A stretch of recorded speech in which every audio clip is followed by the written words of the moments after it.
Okay, good afternoon, welcome to the instructional handover video for this Autocruise Starquest. It's a 2003 model and I'm going to take you around the vehicle showing you the different elements of how to operate the vehicle. So first of all, into the driver's cab, the key will lock the vehicle using the central locking option there. To open the bonnet, you've got your lever just underneath there and that will just pull towards you and will open the bonnet at the front. So come round to the front, just above the Peugeot mark, you'll see there's a little lever just here that you just pull up, and that will release it into here. Things that you'll need to know about here are your screen wash, your battery, and then we've got your oil just labelled just under there.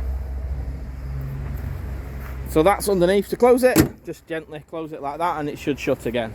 The mirrors manually fold in. And then inside the door collar itself, you've got the electric switches that do your window and your mirror cards, depending on which side you want to do. Behind that, we've got the gas locker that opens using the key, and we've got the regulator here. We'll take 2 gas bottles, and you'll need a pigtail to suit whatever gas bottle you're going to put in there. Generally to 6 kilograms. To lock it, you twist that, push the button, and that will sit in flush when it is locked. And it will open up when it is open. Behind that, we've got your mains point, so where your electric goes in. So this is your mains electric going into the vehicle to keep it charged up. So just release it, just press that little button down and pull it back out, and that will release the mains cable from in there. The next compartment is the water filler point, and you've got 2 options with this. You've got the fitting that is in there, and you just pinch them 2 and pull it out. And that will go to a water carrier if you want to do it from a water carrier. The other option is the hose pipe fitting, so you'll put that side in and then connect it to a hose pipe on the other side, and that will allow you to fill up the fresh water into the vehicle. Behind that, we've got the vent for the boiler. So this is for your boiler here. So you've got to remove the cover, otherwise it will clog up with your gases and turn off. Just pop it on there, and you've got the instructions there that's telling you to push there and pinch to pull that cover off as and when you want to use the water heater on there. Behind there, we've got the toilet cassette, and you lock it with the bottom one, press both buttons in to open it. We've got some instructions here on the door card itself telling you how to do it, but lift up the little yellow lever, slide it out. Now you'll need to remove the yellow cap to empty it, turn it upside down and press that little yellow circle. That will allow the flush to come out of there nice and easily. Once you've done that, you want to clean it, pop it back in, and you will also see that there is a fuse there. So if the flush goes at all, just check that that fuse is still intact just there on the left hand side as you're looking at. To slide it in, you want to make sure that it just slides in there and just clips over that little ledge just like so. So going around to the back, we've got ladders to give you access up onto the roof, tow bar which has been added additionally from the standard specification. We've got a Fiamma awning. I'll send you a separate link on how the awning works and operates. We've got your wastewater. That just empties turning the lever here, and when you're not using it, it just clips into the little fitting.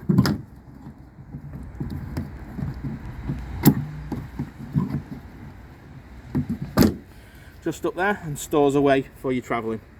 So make sure that when you're emptying it, when you're leaving site, you just make sure you're lining it up with the back corner. We've added an additional security handle here to give access into the vehicle, so you can have it flush against it. Pull the lever down when it's unlocked, it will go to the first position, pull it again all the way, and it acts as another security device, as well as the D-lock that was already fitted to it.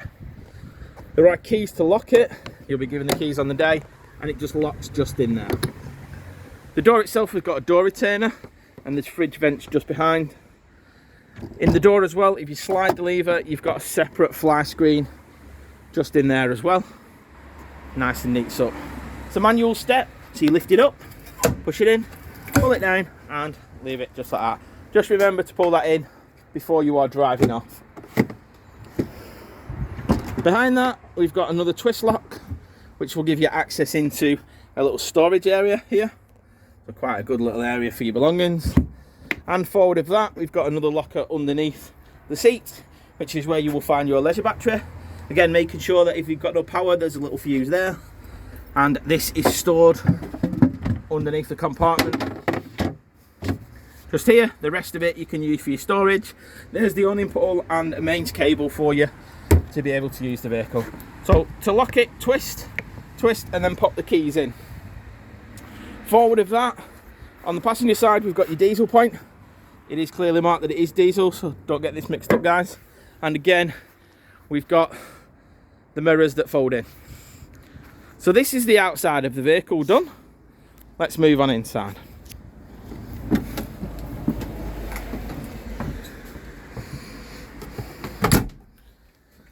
So on the inside of the vehicle, I've pulled a few of the belongings out to make it a bit easier for us to see. The first thing is the hole in the compartment in the floor is where you will find your fresh water. So that's located just down there. To fill it up, you'll need to use this little bung. So what you'll do is you'll pop it in the bottom of the tank. I'll do it step by step and I'll show you. Press it down, so you'll see it just coming up like that. To lock it in place, you need to lay it flat. So you'll see that it's just gone flat there. That will allow you then to fill up the freshwater tank, and there's a cap that just goes on it. Removing it, you do the opposite. Now the vacuum might just have it stiff in place, so you'll need to just give it a little pull, but you lift it up, and then you'll slide the bung out just like so. And that is to empty your fresh water. So at the minute, when you come to pick it up, I'll leave it in the locked position, allowing you to fill up at ease for your first journey. Put the cap on, nice and easy, and just tighten it up, just like so, and put the floor hatch just in place there. The other thing to remember is under the bench seat here, which just slides open, and that is the little yellow valve just down here on the floor. So this is the drain valve for the water heater, and it's next to the pump. So you'll see that it's flat like that, and that is allowing water to stay in the actual water heater itself. If you were to lift that up, it will empty the water heater tank, just like so, and when you want to fill it up again, you want to flick it back down. So it is important that you remember that, otherwise water will come out directly underneath the vehicle. Any of these valves that you forget, whether it be that one there, or the fresh water, or the wastewater, all that will simply happen is water will leak out of the vehicle, generally in the area where you've left open. So just bear that in mind. Once you've filled up your fresh water tank, you'll need to go to your taps, and clearly on the taps they're marked with hot and cold. So you'll turn it to hot, you'll turn the pump on, and you'll prime the water through. The pump is turned on the main control panel, which is just here. So what you want to do first of all is you want to turn it on. So that's giving you power inside. Now I would suggest that you leave it on the vehicle, the actual van battery, so it's charging that. You can do the car battery or the engine battery if you want, or you can have it off. But if you're hooked up, you want it charging, putting power into it. At the side of it, you've got three options. Middle option is off. The top option is to bring in, if I just go a bit closer in, so the top option here will bring in the water from the external fittings into the freshwater tank. Once you've done that, click the bottom option, you'll hear the pump kicking in, just like so. I'll just turn it off because there's not much water in, and that will allow you to pump the water through the taps in the shower and in the bathroom area. It will also allow you to put the water in the water tank, the water heater tank. So turn it to hot. If it spits and spurts initially, allow it to do it until you've got water coming out of this tap in a steady stream. Yeah, once you've done that, simply turn the tap down, and that will allow you then to warm up the water heating on the vehicle. Now this works off gas on this particular unit, and the function is just located just here. Simple, guys. It's off or it's on. Yeah, when it's on, it lights up, but please don't do this if there's no water in. The temperature of the water is determined by what you have it set on in the little dial there. So that one, Ultra Store, is your water heater. Yeah. Also on the main control panel, you've got a little indicator to tell you what's in your water and an indicator to tell you what is in your battery levels. We've also got amps, fuses here with the varying amps. So if you think something's not working, we'll tell you to check the fuses. These are here. Put your screwdriver in, quarter turn, they'll pull out and just check the fuses that they're not gone. To the side of it, we've got your main breakers, so similar to what we have at home, and a test button. we press the test button, it should always flick down like it is there, and then turn it back on. That basically tells you that you've got power to the vehicle, yeah, and that there's not a fault with the vehicle itself. If you press that and nothing's happening, you need to just check your appliance feed, so on the main side, or your mains cable might have a break, something like that. The heating in the vehicle is done from the fire area here. So on the top of the dial here, we've got electric this side and gas this side. The gas, you turn it, and you might hear it clicking. As soon as your gas is turned on the bottle, it will light, and you'll see a little emblem here, little flame. That is for the gas side of it. So if you've no electric, you can run it on gas. To run it on electric, you'll simply just turn the dial here on the top to the desired temperature you want. That will then just warm the fire. If you want it to blow around the vehicle, you'll need to move this little switch here to the little mark on the side here, and that will then circulate it around using the blown air heating vents. So that will manually do it. If you turn it the other way, that will allow you to do it automatically, and once it reaches the temperature that you've decided on the little dial above, it will then turn off the unit until it drops below that temperature again and comes back on. So middle position it is off for the blown air heating. To the right, the auto will automatically turn off as and when it reaches the temperature. Manual section to the left, and the temperature dial in the middle. And the gas is this side. You'll hear a clicking. Once the gas is on, you'll see a flame in there. Now it can be quite difficult to see, so just give it a chance for you to see. And to turn it off, you want to be back to the 0 position. On the fridge side, we've got our controls to this side here. So we've got to the top, off. And you'll see that this little mark here, lining it up with the little dots, will tell you. To the right, you've got mains electric. One down is the vehicle battery. Now this will only work when the engine is running, guys. It won't work if your engine's turned off and you've no mains power or gas to it. The next one down is gas. Turn it down again and that will give you gas. Quite self-explanatory. And to get the gas, you need to press the button in and then ignite it just using that button just there. So 2 hands, if you can see that there. Push that in and press the igniter. And what you will see this time is an indicator that will light up just at the back on that little sight glass there. And that will tell you when there's a flame in that you are lit on gas. Yeah. To turn the temperature up and down, you just use the dial from the maximum to the minimum. When you finish using it, turn it off just there. So that is your fridge. The lights will individually turn off, or they'll turn off when you turn the master, and you have a couple of switches down here that will turn off some of the ceiling lights and the other lights around the vehicle. Next to the habitation door, we've got the status aerial. So this is a new aerial that's just been fitted, and you've got a booster light on. So you should turn the power off, that booster light will go off, or if you don't want it on, just turn it off on the dial just at the top there. So that's the new aerial. The pole itself is fitted in the cupboard below. To release it, you turn that little tab, just like so, and that will allow you to lift up or down the aerial, depending on your signal strength of the area. You've got a little fine tuner there, and there is an instruction pad for you that will come with it. You have plenty of storage all the way around these cupboards. You've got to make sure that you press the buttons in. So close them down, press the buttons in. This is part of your pre-check before you move off.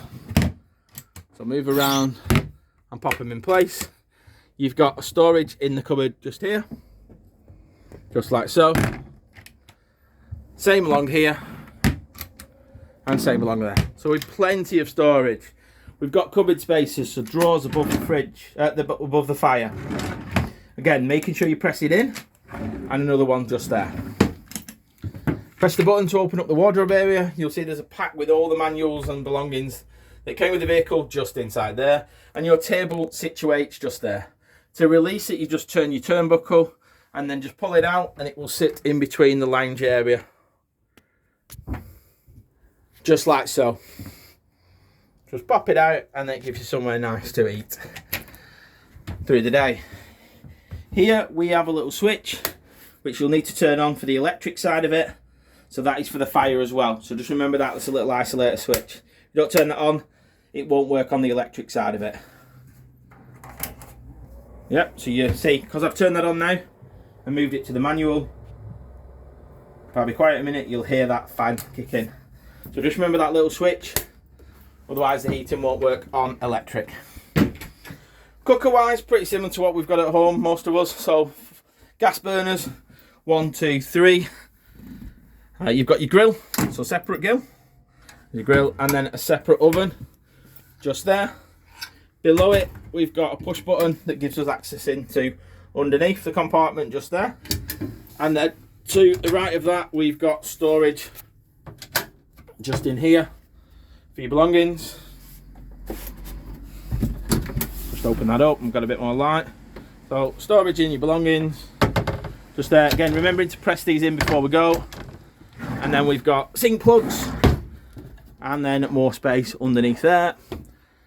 Just make sure that that's pushed in nice and neat. Here we've got another storage area and a utensil drawer, and then these bottom two give you access to more storage and your isolation valves.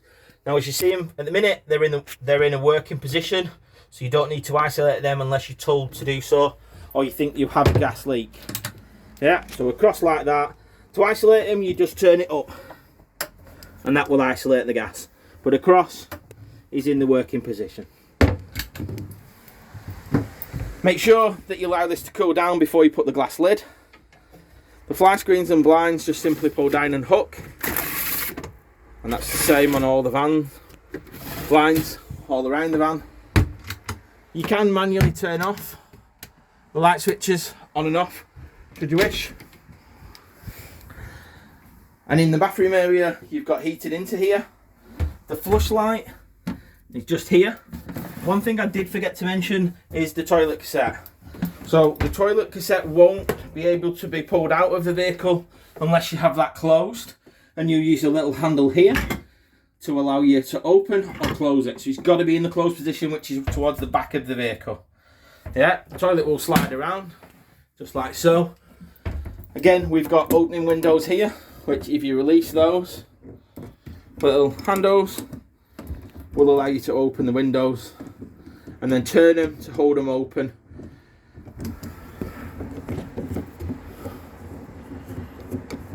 Opposite right, and that will allow the window to stay open. Close them,